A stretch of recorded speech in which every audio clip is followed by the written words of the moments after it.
Inflation is a disease.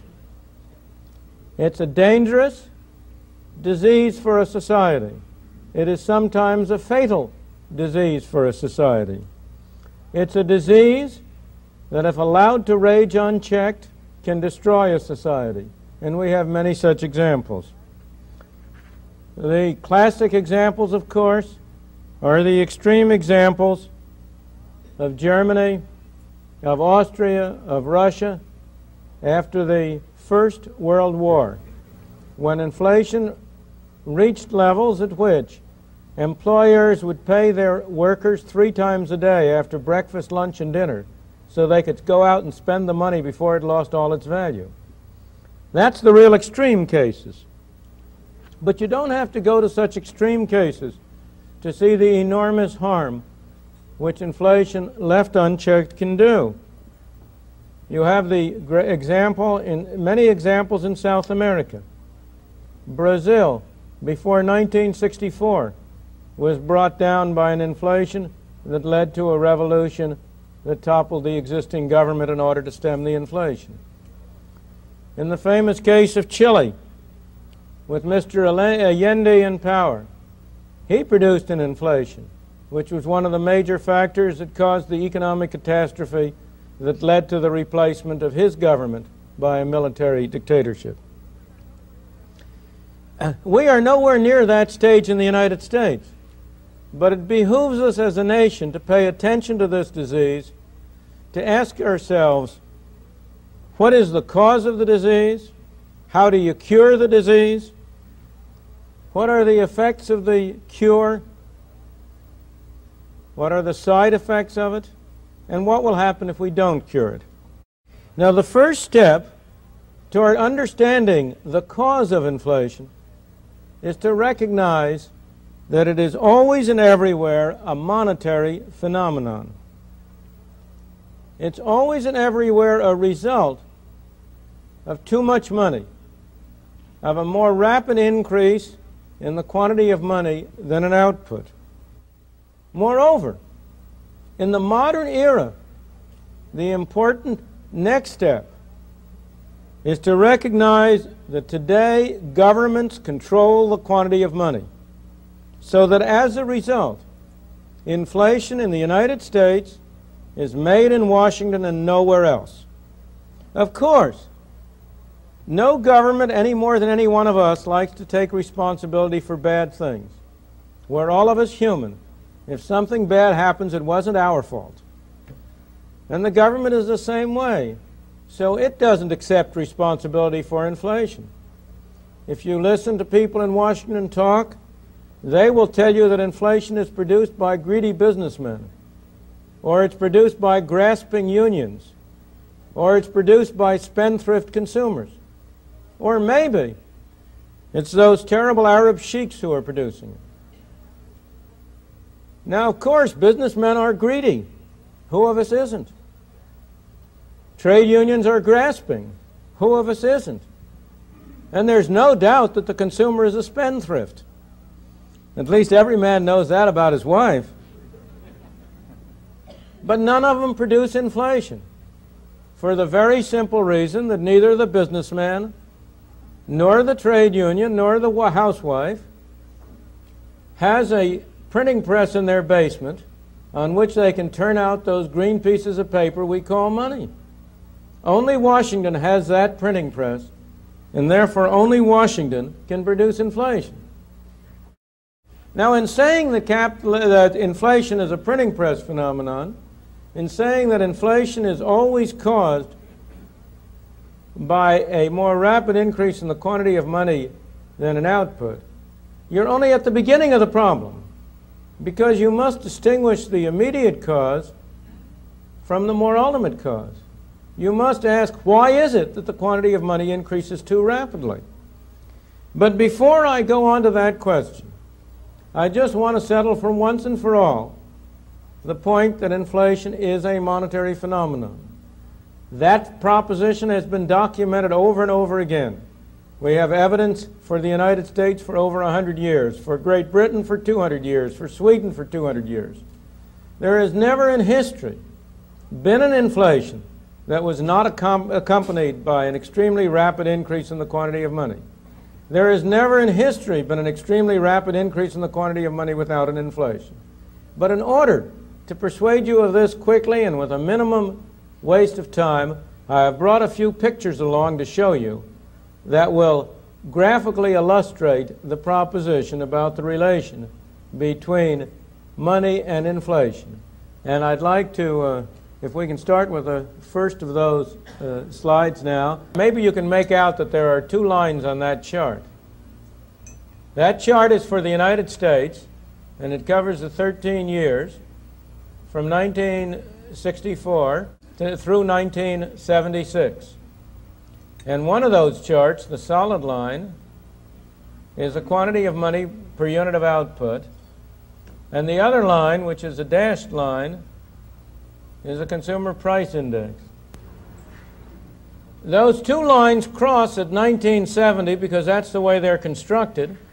Both of those series were expressed on 1970 as a base of 100 in order to try to get the two series in the same scale.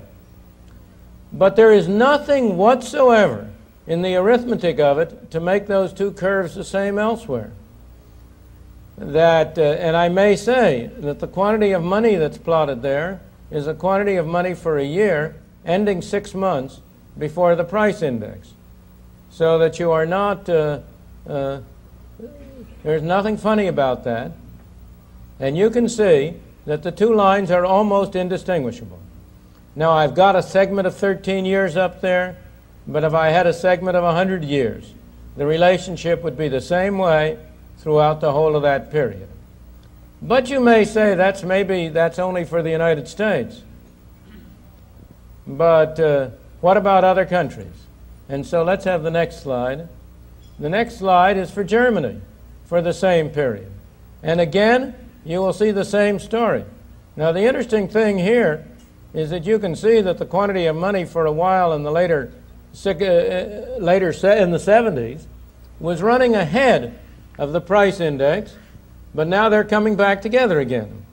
And that's a behavior you very often observe. The quantity of money per unit of output is a major factor that from the immediate sense determines the price index, but it doesn't operate instantaneously. Sometimes there are delays of a year or two, but sooner or later they all come back together. Well, the United States and Germany are very similar countries. What about another country? Let's have the third chart.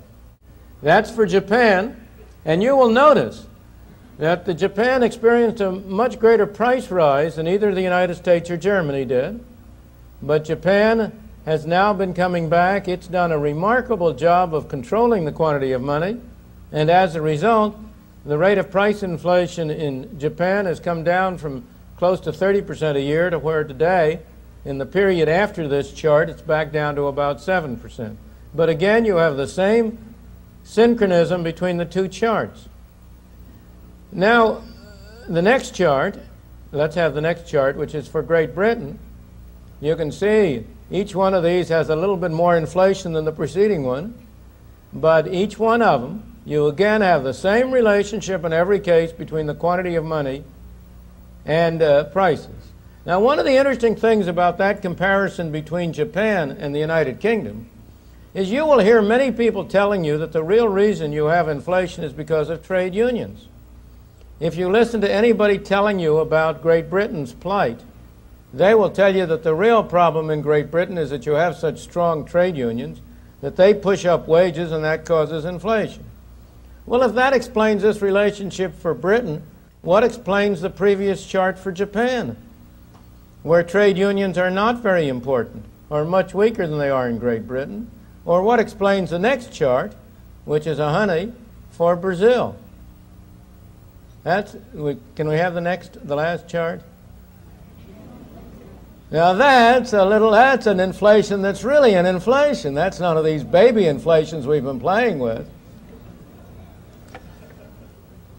Of course, there are still better ones in Argentina and Chile, but we don't have a big enough room. Now here again, if trade unions cause inflation, as you know, Brazil has a military government, And trade unions have absolutely nothing to say about anything except as they are branches of the government apparatus. So that it's clear you cannot explain, in the case of Brazil, the inflation by trade unions, but you can see very clearly that you can explain it by changes in the quantity of money. Thank you. We can have the lights back on now.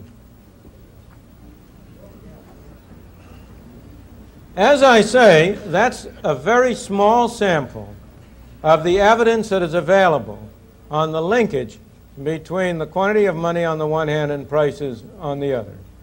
That evidence is available for hundreds of years in many countries, and there are no exceptions. But that only gets you to first base. The question is, why is it that the quantity of money increases relative to output? If you go back 100 years ago, and here in California this is very appropriate to go back a little more than 100 years ago, sometimes the quantity of money increased more rapidly than output because of discoveries of gold or precious metals. As you know, you had the gold rush in California in late 1840s, early 1850s. You had the Australian gold discoveries in the same period in 1850s. And you had a worldwide inflation as a result. In the 1890s to 1913, you had a worldwide inflation because of the perfection of the cyanide process for extracting gold from low-grade ore, which produced an outpouring of gold from South Africa to supplement the gold strikes up in Alaska. Today, you have inflations because governments create a very large quantity of money. The question is, why do governments do that? Now, of course, I say the government does this. That's wrong. The government doesn't do it. You do it. I do it. We, the citizen, do it. We tell the people in Washington, we tell our congressmen and our senators and our representatives, we want you to spend more money on us. But we don't want you to put any taxes on us. Oh, no. We don't want you to levy taxes. We want you to spend more.